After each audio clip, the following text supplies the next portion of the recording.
दोस्तों, आज की कहानी है। एक गरीब आदमी था। एक दिन वह राजा के पास गया और बोला, महाराज, मैं आपसे कर्ज मांगने आया हूँ। कृपा कर आप मुझे 5,000 दे। मैं 5 मंथ के अंदर आपके रुपए वापस कर दूंगा।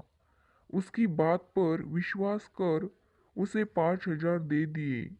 5 मंथ बीत जाने के बाद भी जब उस व्यक्ति ने राजा के 5,000 नहीं लौटाए, तब राजा को मजबूरन उसके घर जाना पड़ा। लेकिन वहाँ वह व्यक्ति नहीं मिला। जब भी राजा वहाँ जाता, बहाना बनाकर उसे वापस भेज दिया जाता।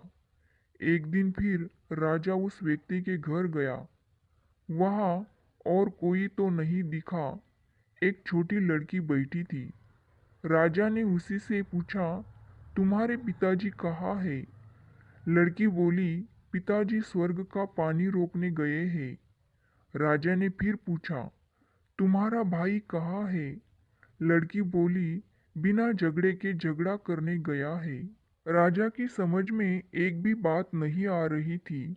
इसीलिए वह फिर पूछता है, तुम्हारी माँ कहाँ है? लड़की बोली, माँ 1 से 2 करने गई है। राजा उसके इन जुलूल जवाब से खींच गया। वह गुस्से से पूछता है, और तुम यह बेटी क्या कर रही हो? लड़की हंसकर बोली, मैं घर बैठे संसार देख रही हूँ। राजा समझ गया कि लड़की उसकी किसी भी बात का सीधा जवाब नहीं देगी।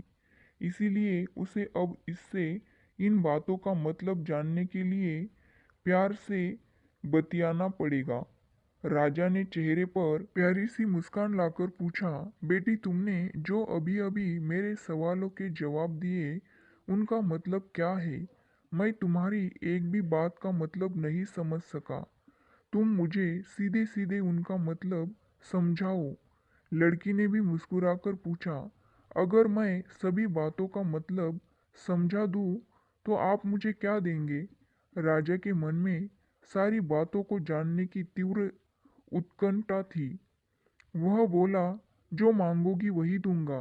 तब लड़की बोली, आप मेरे पिताजी का सारा कर्ज माफ कर देंगे तो मैं आपको सारी बातों का अर्थ बता दूंगी। राजा ने कहा, ठीक है, मैं तुम्हारे पिताजी का सारा कर्ज माफ कर दूंगा। अब तो सारी बातों का अर्थ समझा दो।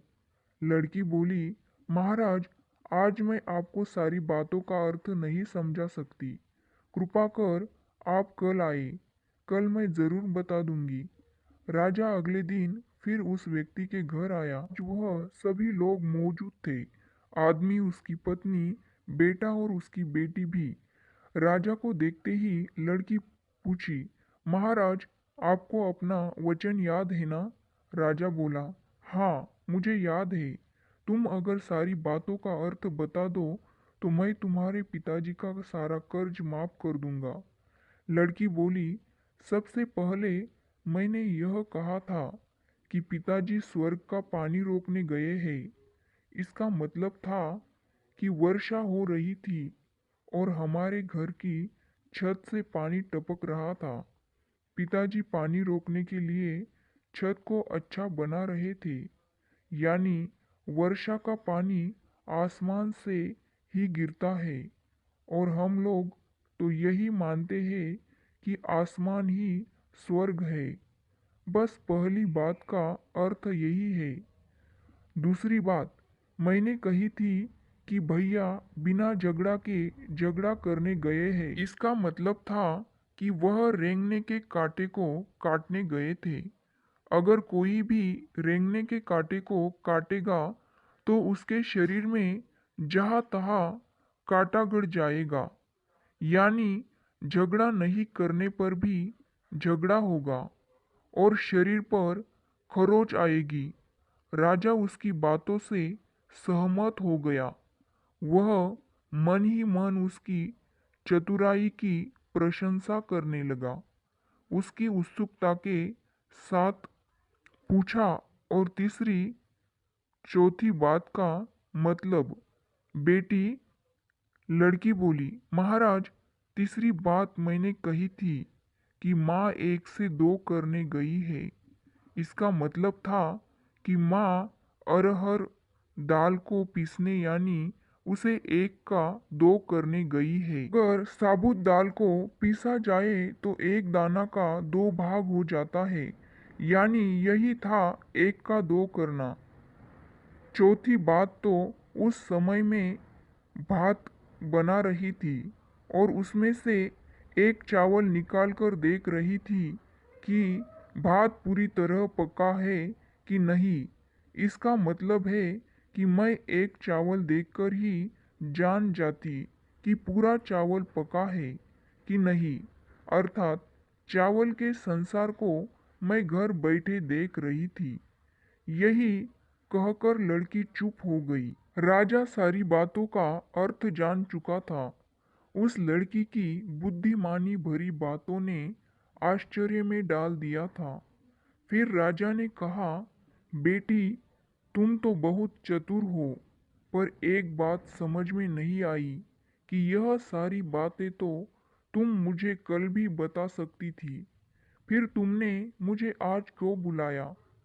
लड़की हंसकर बोली, मैं तो बता ही चुकी हूँ कि कल जब आप आए थे तो मैं भात बना रही थी।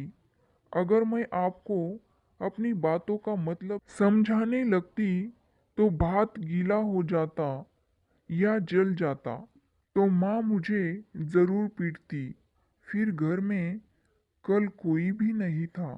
अगर मैं इनको बताती कि आपने कर्ज माफ कर दिया है, तो यह मेरी बात का विश्वास नहीं करते। आज स्वयं आपके मुंह से सुनकर कि आपने कर्ज माफ कर दिया है, जहां उन्हें इसका विश्वास हो जाएगा, वही खुशी भी होगी।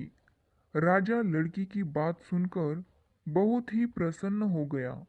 उसने अपने गले से मोतियों की माला निकाल के उसे देते हुए कहा, बेटी, यह लोग अपनी चतुराई का पुरस्कार, तुम्हारे पिताजी का कर्ज तो मैं माफ कर ही चुका हूँ। अब तुम्हें या तुम्हारे घर वालों को मुझसे बहाना नहीं बनाना पड़ेगा। अब तुम लोग निश्चित होकर रहो। अगर फिर कभी किसी चीज की जरूरत हो तो बेझिझक होकर मुझसे कहना। इतना कहकर राजा लड़की को आशीर्वाद देकर चला गया। लड़की के परिवार वालों ने उसे खुशी से गले लगा लिया। Thank you.